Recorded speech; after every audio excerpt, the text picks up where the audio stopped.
Well, this was a fucking nightmare.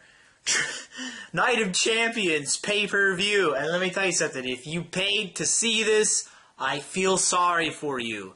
And you should have known, looking at the card beforehand, not to pay for this. Let me tell you why. Let's think about within the past week, just within the past 7 days, how many matches were made for this pay-per-view a week or less before the actual pay-per-view. You had the tag team match at the pre-show match, which led into the Shield match. So we're going to count both of those. That's 2, which was made on Raw. And then I think on SmackDown, there was the United States title match. That was made. And then at some point along the lines, they had Fandango versus The Miz made for a pay-per-view. What the fuck? And then, to cap it all off, they had the IC title match made during the actual fucking pay-per-view. So that's like 5 matches out of 9 were made within a week before the pay-per-view starts.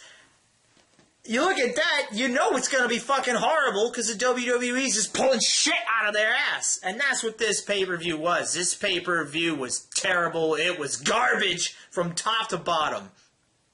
First thing that you see when the pay-per-view starts, Triple H comes out. Great. That's terrific. That's what I paid $50, $55 to see, was the same thing I get on Raw every single week since SummerSlam, which is Triple H coming down to the fucking ring to talk some more. Yes, give me more Triple H talking. Hooray. I'll pay you money so that I can see him talking. What the fuck is WWE thinking? I just don't get it. And what the man had to say, oh my god, this was so fucking stupid. This pissed me off so much. First of all, he took forever to say it. And then Paul Heyman and Curtis Axel came out and they took fucking forever. Nothing against Paul Heyman, but the time for talking segments is done when it comes to the pay-per-view. The pay-per-view is the wrestling. No more talking. Stop it. But they come out, they do all this talking, it takes forever. Okay? And what Triple H had to say was fucking ridiculous. He pretty much nullified all of the garbage that we have had to sit through for all the weeks since SummerSlam. All the shit with the Big Show, all the shit with fucking Stephanie McMahon, listening to her making my ears fucking bleed every time she got on the mic. Watching the Shield turn into a bunch of lapdogs, the Hounds of Justice, lapdogs for Triple H. I had to watch all this fucking garbage. Cody Rhodes getting fired, that wasn't really garbage, but I mean, all this shit, all of a sudden Triple H comes out and says, well, no interference in the match tonight, so all that shit that we made, all the hours that we made you sit through this fucking bullshit, it doesn't matter. It's not going to affect the main event. What? What? Why would they do that? What's the fucking point of putting that shit on TV if it has no bearing on the result of the pay-per-view? Not that I wanted to see interference in the match, but I mean after the match, or maybe before the match, or, you know, some sort of angle there. But no, they pretty much said nothing's gonna happen. Why did I have to watch hours and hours of shit leading into this pay-per-view when they cancel it right at the beginning of the show? And Triple H is now a babyface. The ultimate heel, the villain of the WWE, Triple H, comes out and in one fucking 10, 12-minute speech, all of a sudden now he's a great big babyface. They flipped it around. The crowd's like, well, I don't know what to think. I guess we gotta cheer for him because he's saying good stuff. They totally destroyed everything they've been working up. What was the point? This made no fucking sense. This booking was stupid. They totally destroyed the storyline. All the trash that I had to sit through was meaningless now because of what Triple H did. It was fucking stupid. I didn't even understand it. It made no sense to me. It got me so pissed off. You know, and then Paul Heyman and Curtis Axel come out, and it takes forever for Paul Heyman to say, I want the match with CM Punk canceled. And then Triple H is like, well, no, now we're going to have Curtis Axel putting his IC title on the line against the first person I see in the back. Okay? So Triple H is doing all this stuff to be a babyface now. And I don't fucking get it. But all the talking's done. Now here's the thing. Okay, I looked at my clock. It was 8:17. And that's when the first match was about to get underway. The entrance was happening, so it hadn't even started yet. But we're 17 minutes into a $55 pay-per-view, and there hasn't been a single fucking wrestling move done yet. No fucking match has started. That is unacceptable garbage. And who's the guy that Triple H finds? Who do you think it's gonna be? It's the mid-card god, man. The go-to guy for all your U.S. title and Intercontinental title needs. Kofi fucking Kingston comes out because he needs one more IC title belt reign. Hooray. Jesus Christ, man. This shit was terrible. Terrible. Now, having said that, the match between Kofi Kingston and Curtis Axel, well, it actually wasn't that bad. I enjoyed it. And towards the end of the match, there was a lot of great counters and reversals, really upped the energy and the drama. The crowd was getting into it, and Axel got the clean pinfall in the end. So I liked the match. It was actually good. But with that match out of the way, there wasn't a whole lot of good left on this fucking pay-per-view. But the next thing I noticed was, I'm pretty sure the theme to this pay-per-view was Daniel Bryan's old theme song. And that didn't make any fucking sense to me, because I thought they had, like, this theme booked for the pay-per-view. What happened to that? Not that I wanted to hear that pop music garbage. I didn't understand it. But whatever. Moving on. Now, up next we had the Divas title match. AJ versus Natalya versus Naomi versus Brie Bella. Fatal 4-way match. And speaking of theme songs, let me just say that I fucking hate AJ's theme song.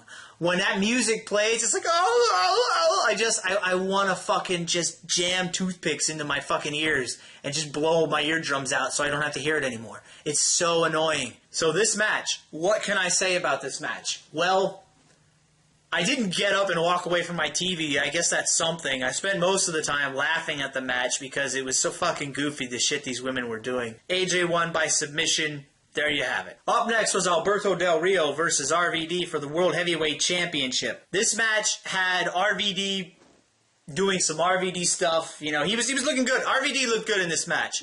Alberto Del Rio, you could just pick one other Alberto Del Rio match that has happened in the past 3 or 4 months, and he was doing the same stuff in that match that he was doing here. RVD is just coming out, and in my opinion, this fucking guy is just dialing it in. He's just phoning it in every night.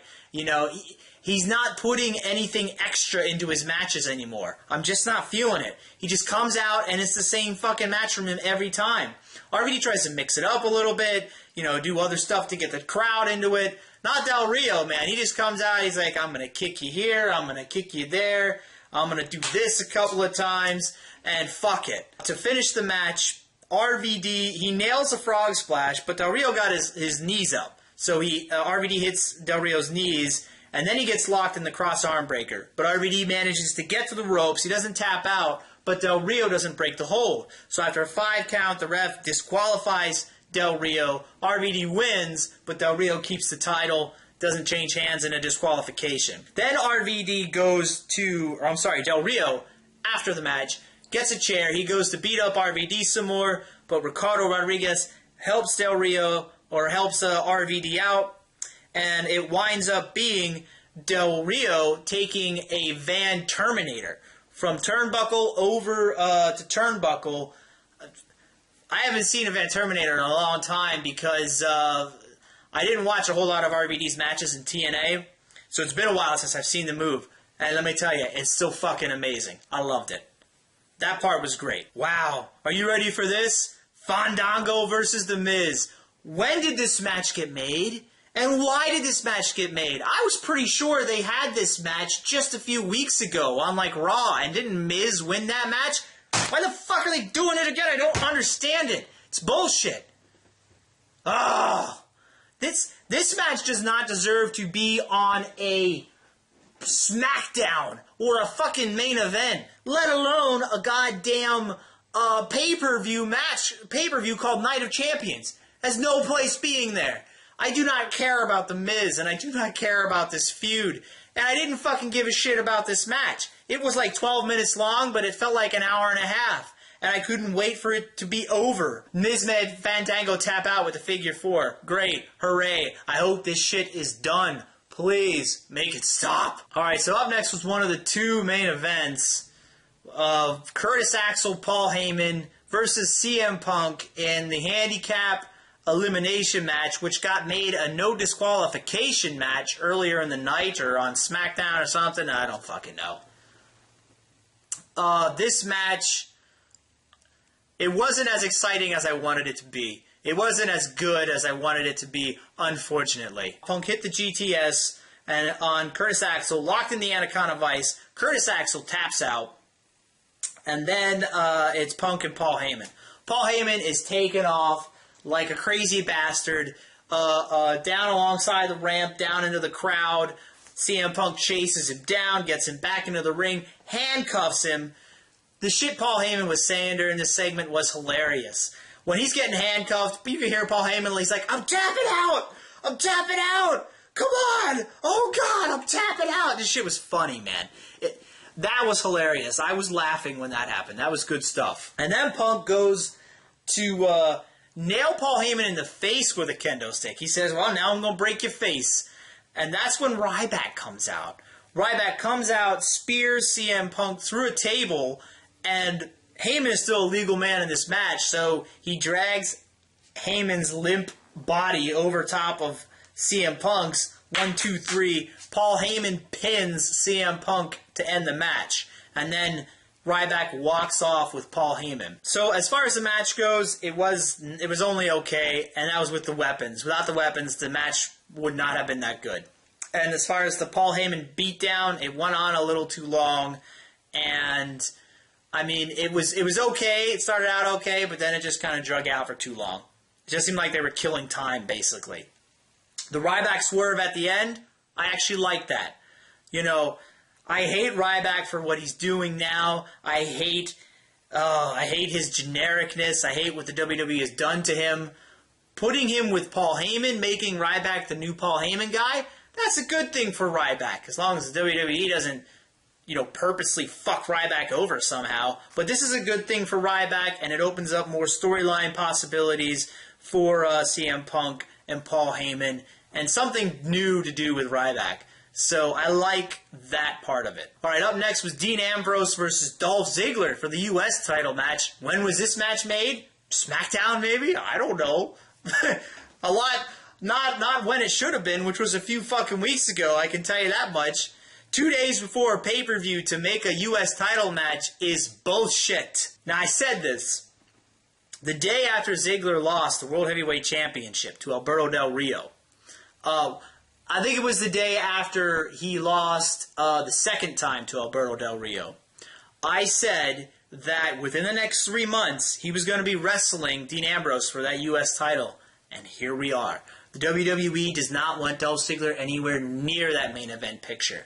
He's away from those big titles, probably forever, in my opinion. He's never going back, unless they need, a filler match to happen at some point. So as for this match, I enjoyed it. Dean Ambrose looked good. Dolph Ziggler looked good. Obviously, these two guys are good workers. They're going to get together and put on a good match.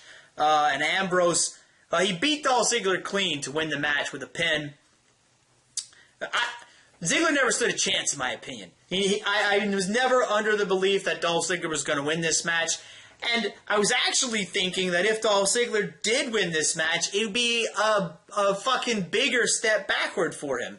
So, Ziggler he's just fucked no matter what he does. Alright, next up, Primetime Players versus Reigns and Rollins for the tag title match.